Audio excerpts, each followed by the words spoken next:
You know, when you look up at a modern skyscraper, like one of those massive towering structures of glass and steel, your brain instinctively tells you that it must be entirely rigid. Oh, absolutely. I mean, Yeah. it creates this illusion of being completely solid. Right. It has to be, to hold up thousands of tons of weight against gravity. But if it was completely solid, if the engineers gave it absolutely zero give, the first big gust of wind or like minor earthquake would just snap it in It half. would shatter. Exactly. The secret to a skyscraper surviving isn't its rigidity, it's the sway. It is specifically engineered to bend. And if you are listening to this deep dive right now and feeling completely burnt out by your screen, your job, or your relationships, Which so many of us are. right, if you're feeling like you are about to just snap under the pressure of modern life, Yeah. the sources we're looking at today suggest it is because you haven't learned how to sway. And that's a terrifying place to be. Yeah. But the source material we were pulling from today actually offers a literal blueprint for how to engineer that sway into your own mind. Yeah, it's fascinating. We're looking at an ascetical framework and technical manual called the Logos Constant, a damped resonance model for interior restoration. Quite a title. Yeah, definitely a mouthful. It was authored by Russell Alistair Dench, and it recently got submitted to Catholic institutions like Word on Fire. Mhm. But what makes it so wild is that it combines materials science, quantum physics, and, of all things, 16th century musicology. Right, into a literal survival strategy. Our Yeah. mission today isn't just a theological review. We are talking about figuring out how to stop our minds from shattering under the weight of what Dench calls the digital page. Yeah, that constant heavy connectivity. Exactly. Moving from brittle anxiety to a structural, resonant peace. And what really hooked me is that Dench didn't just come up with this theory in some, quiet university office. Oh, not at all. He lived it. The text refers to his backstory as the hammering, fire, and quenching of his life. Yeah. Think of how a blacksmith makes a strong blade. You have to repeatedly heat the metal and strike it to align the molecules. Well, Dench went through an agonizing crucible. We're talking about the tragic loss of his son, surviving severe abuse, and receiving an HIV-positive diagnosis. I mean, any one of those things is enough to break a person completely. Completely. And from an engineering perspective, the author argues these events represent massive, life-altering friction. Yeah. His entire foundation was just ripped away. Right. He ultimately relocated to Medellin, Colombia, which is a city famously defined by its own chaotic friction and transformation. And it was there, pushed to the absolute brink, that he discovered this framework. So, paint the picture of this moment in Medellin for us. How does someone go from that level of profound trauma to discovering a physics-based model for peace? Well, it happened during what the text calls a personal resonance disaster. Dench is dealing with a massive tech outage on X, formerly Twitter, which is totally disrupting his work. Very stressful. Right. And at the exact same time, his phone buzzes, and he receives an intensely angry audio message from his wife. Oh, man. Yeah. He is standing right at the edge of the digital cage. The noise in his head is just deafening. So he steps out into a yard in Medellin, accompanied only by his dog. Oh, okay. And in the background, just a few feet away, his neighbor and his landlady are casually playing the card game Uno. That contrast is so striking. I mean, you have this internal hurricane happening and then just the mundane, slapping of Uno cards on a table. Exactly. And in that yard, Dench is faced with a behavioral trap that psychologists call JE. JAE. Okay. It stands for justify, argue, defend, explain. When we feel attacked or stressed, like receiving an angry audio message, our immediate biological ego response is to JE. We want to fire back. We want to defend our territory. I feel that in my chest just thinking about it. I mean, I can't tell you how many times I've typed out a furious 3-paragraph text message, just desperately trying to explain why I'm right before, forcing myself to delete it. We've all been there. But let me push back on this for a second, because I really struggle with this concept. If my boss is yelling at me or my partner sends an angry message, and I just sit there and don't defend myself, aren't I just being a doormat? Right. Like, how is just taking the hit a survival strategy? Usually we think defending ourselves is how we protect our ego. It's a completely natural question, and honestly, it's the biggest misunderstanding about resilience. The author argues that being silent isn't about surrendering or being a doormat. It's about not adding your own kinetic energy to a system that is already vibrating dangerously. Okay, I see. When you argue back, when you JDE, you are trying to force the situation to be perfectly symmetrical. You want to be right. You want the scales balanced. Dench realized in that yard that JDE actually creates what he calls high entropy friction. Meaning we are literally vibrating our relationships and our minds to pieces by constantly needing to be right. It's like trying to patch a crack in a windshield by hammering on it. That is a perfect analogy, yes. Yeah. By choosing silence, instead of sending that angry text back, Dench stopped the kinetic energy. He valued the silence over the noise of being right. Wow. And he realized that the peace he found in that moment wasn't just some psychological trick. The sources argue it was a mathematical alignment with the universe. Okay, this is the pivot that blew my mind when I was reviewing these sources. How do we jump from a guy not texting his wife back in Colombia to the mathematical laws of physics? So it comes down to the law of dynamic dissipation. In physics and structural engineering, absolute mathematical symmetry is incredibly dangerous. Wait, really? Perfect symmetry is dangerous. Imagine a perfectly symmetrical suspension bridge. Every cable, every beam is perfectly mirrored on both sides. If a strong wind hits that bridge, the kinetic energy of the wind has nowhere to escape. Oh, I see. It bounces back and forth within that perfect symmetry until the bridge literally shakes itself to pieces and collapses. Because it has zero give. It's exactly zero give. The math proves that to survive external shock, a structural system requires a positive 0.048% variance. Okay, a 0.048% variance. Yeah, it needs a tiny microscopic asymmetry. That microscopic imperfection creates a gap. It's an open space where the energy of the wind can get trapped and dissipate safely without snapping the bridge. And what Dench found is that this exact same mathematical rule applies to music. In 16th century musicology, this variance is represented by the 6.5 ratio, Yes. which creates what we call a minor third. Which is such a fascinating connection.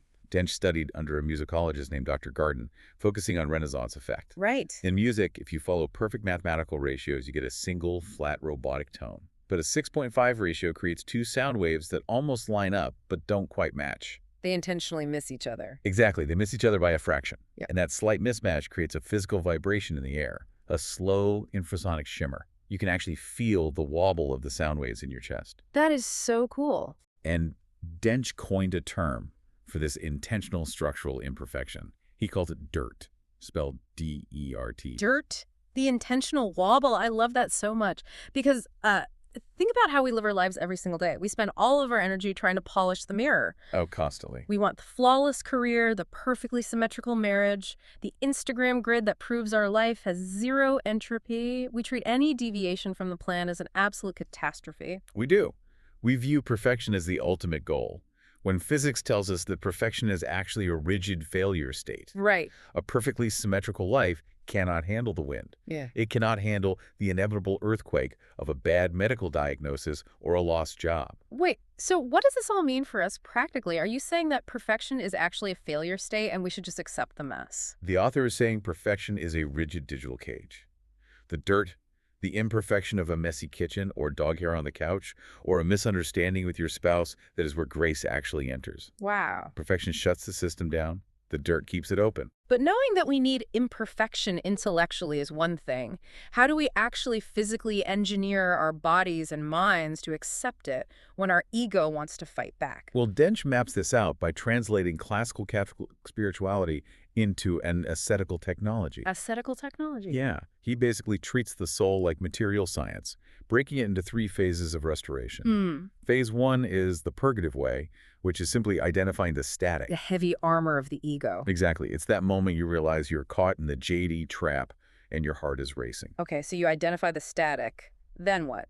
Then comes phase 2, the illuminative way. This is where you tune yourself back to that 6.5 ratio. And Dench does something really interesting here with the sacraments. Right, he strips away the mystical language. Yeah, he views them as mechanical interventions. Confession isn't just magic. It is a literal system reset to dump the entropy out of your mind. System reset. And the Eucharist is seen as the primary frequency entering the body to stabilize the system. Which leads right to phase 3, the unitive way, which is where we actually become ductile. Being able to endure the friction without losing our structural integrity. Exactly. And the source material gives us a highly tactical, biological mechanism for doing this day to day. It's the 6-second pause. Yes. This is where Dench references the work of neuroscientist Dr. Stephen Porges and heart rate variability. Right. When you get that angry email, your brain's fear center, the amygdala, lights up instantly. It prepares your body for war. Totally. But if you can force a hard pause for just 6 seconds, you create a biological refractory period. So you are literally waiting out your own nervous system. You are allowing the electrical signals in your brain enough time to shift out of the reactive amygdala and travel into the resonant logical prefrontal cortex. Here's where it gets really interesting for me. This is exactly like a car's suspension system. Oh yeah, that's a great way to look at it. Because the car, which is our soul in this analogy, doesn't try to pave over the pothole. The pothole is the friction, the abuse, the bad diagnosis. If the car was built rigidly, without any give, the moment it hit that hole, the chassis would just snap in half. The kinetic energy would destroy it. But cars have suspension systems. When the tire hits, the suspension compresses. It absorbs the kinetic energy of the pothole, delays the impact, and dissipates the shock. So the passengers barely feel a bump. Exactly. That 6-second pause is our suspension system. We become hardened to the reality of the road, but we remain ductile. We bend. Delaying the reaction so the system can dissipate the energy? It's brilliant. Yeah. But Dench doesn't just leave this as a neat biohack. He takes this structural resilience to the deepest theological level. Right. He argues that this 6.5 ratio, this ductile structure, isn't just a rule for bridges. It is the fundamental architecture of God himself. And this is where we bring back the Uno game from the yard in Medellin, right? Yes. Because he uses that completely ordinary moment to explain the Trinity, which is normally this massive, intimidating theological concept that no one really understands. It totally grounds the mystery in reality.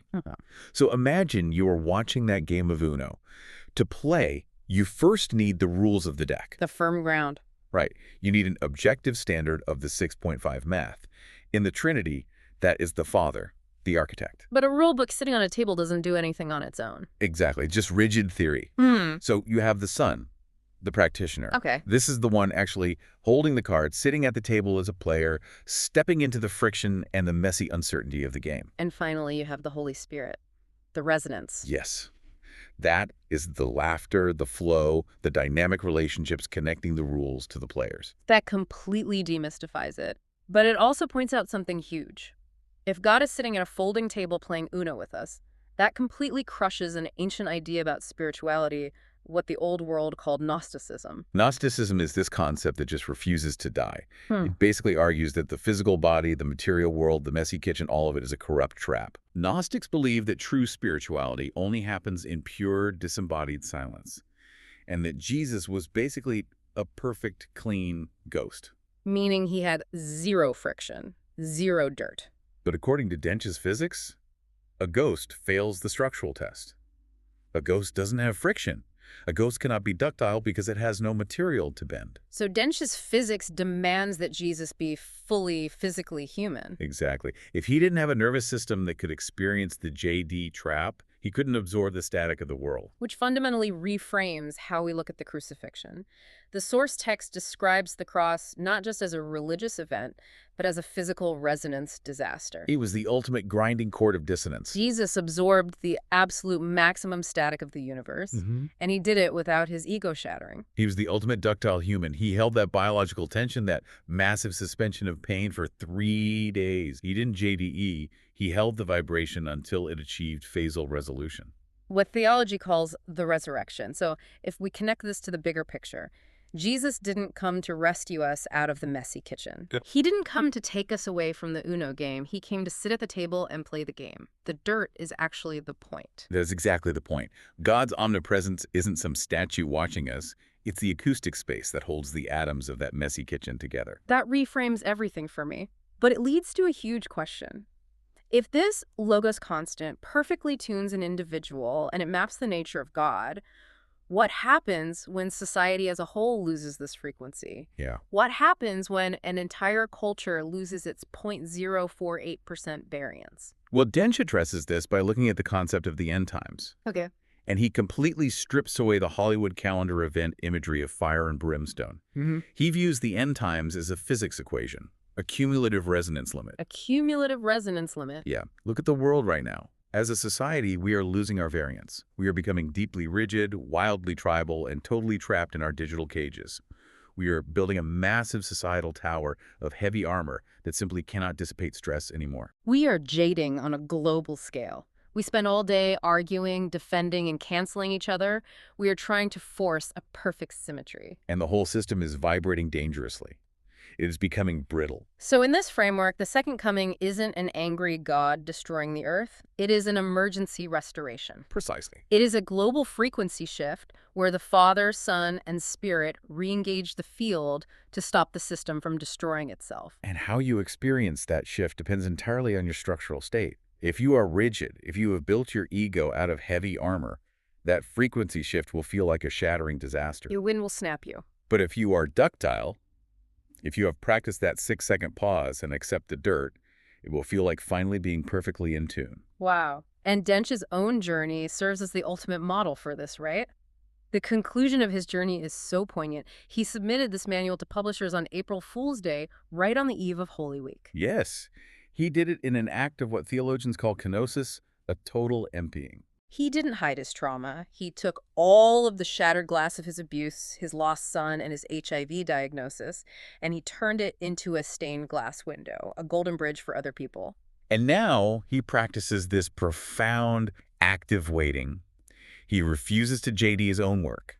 He planted the seed, and now he is just sitting in the 3-second pause of history. Just letting the logos carry the frequency. So to summarize the core lesson for you, the listener, the next time you face random static in your life, an angry email, a delayed flight, a personal crisis, do not put on the heavy armor. Don't, JD. Do not, JD. Use that 6-second interrupt, find the 6.5 ratio, let your brain shift to the prefrontal cortex, and let the dirt be the exact place where grace enters. Before we wrap up, I want to leave you with one final lingering thought drawn from the source's notes on neuroscience. It has to do with intuition. Oh, interesting. In physics, there is something called stochastic resonance. This occurs when a system is too weak to read a signal clearly. But if you introduce a tiny bit of random noise, a little bit of static or dirt, that noise actually helps the weak signal pop into total clarity. Wait, really? The noise is what helps you hear the signal. The random noise clarifies it. Modern brain science calls our intuition an error signal. But think about what that means. What if that gut feeling you get, that intuition when things feel slightly off, isn't just anxiety? Okay. What if it is the direct frequency of the logos hitting your consciousness? What if God is using the random static, the dirt of your daily life, to finally pull your brain into perfect symmetry with the universe? Mind-blowing. You don't have to be rigid to be strong. The sway is what saves you. Thank you for joining us on this deep dive into the architecture of the soul. Stay curious, stay ductile, and embrace the friction.